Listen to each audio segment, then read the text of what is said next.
Hey friends, welcome back to Three Barrow Farm. For those who are new here, my name is Amy and I live off-grid on a homestead on 42 acres with my family of 5. And we try to grow as much food as we can. And today, after many mils of rain, I think we've had somewhere between 50 and 60 mils of rain over the past few days. My cauliflowers are looking a bit sad in the middle. So I'm harvesting these. They are actually mini cauliflowers. So these are perfect ones to grow in a small garden.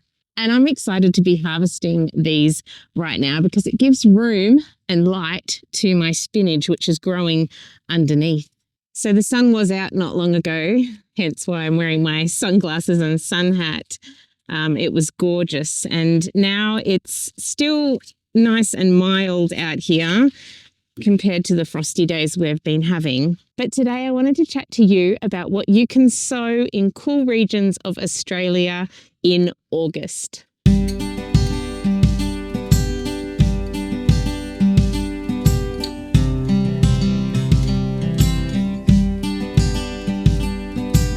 It's getting to that point where I really need to start bringing baskets outside to put all of what I'm harvesting in.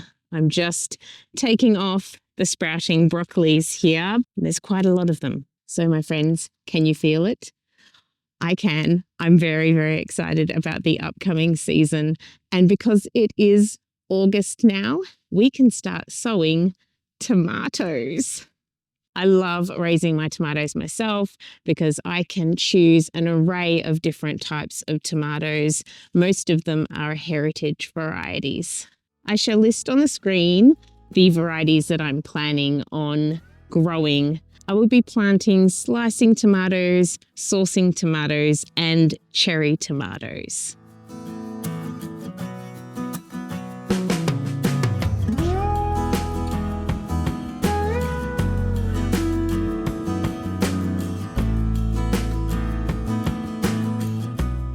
So last year when I planted out my tomatoes, I planted them early. I got really tired one night and I didn't come out to put my frost cloth over them, and I lost a whole heap of my tomato plants last year. So I went out and I purchased plants from nurseries and I got a fantastic crop of tomatoes despite the fact that I'd lost most of my plants. So this year I'm going to be very careful about making sure I have my frost cloth over them when I do start to plant my tomatoes out, because we can get frosts here well into October and sometimes into November. However, the weather has sort of changed a little bit, although it can be very different from year to year. So I don't rely on what's happened in the previous year to judge what's going to happen this year. So I'm going to be very careful and I'm going to be planting them out in succession as well. Other vegetables that you can plant in your garden right now are broad beans and some brassicas. The brassicas that I recommend you plant are broccoli, cabbage and kale.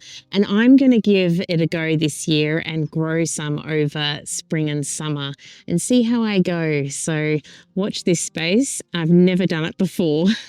I'm normally always reserving brassicas for the winter crop, and right now we're harvesting the most wonderful broccoli, kale and cauliflowers, and we're just waiting for our cabbages to be ready. In some cool regions of Australia, you can start planting potatoes. Now, of course, for me, with our frosts that we get later into the year, I'm a bit cautious about planting potatoes this early. I would normally be planting them out in September, maybe late September, but mostly in October. However, I'm going to have a go and experiment because we all know I love experimenting, and gardening is about experimenting with things and seeing what works for you in your area. So I'm going to plant some potatoes out. I'm not saying I'm going to do it this month, but I'm going to plant them earlier than I normally do.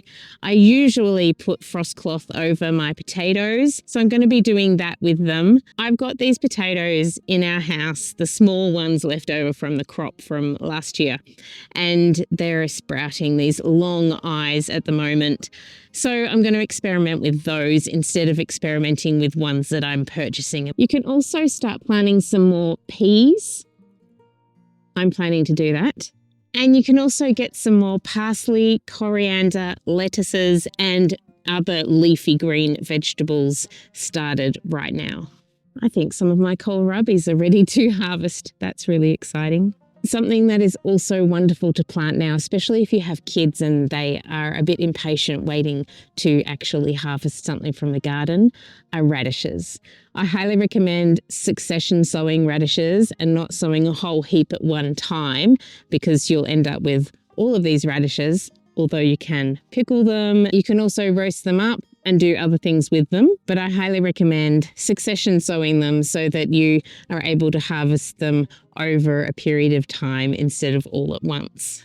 It is a great time to start growing your spring onions and onions as well. And if you planted some in autumn, you will be reaping the benefits of having some of your spring onions ready to harvest, and the bulbs on your onions will start to really produce once that weather starts getting warmer. And lastly, you can get some Swedes and turnips started as well. I have some Swedes over there. I'm impatiently waiting to get a little bit bigger. So I think I will plant another batch of them, and there'll be a bit of a gap in between, but I will have used up those ones and then I'll have some more ready to eat.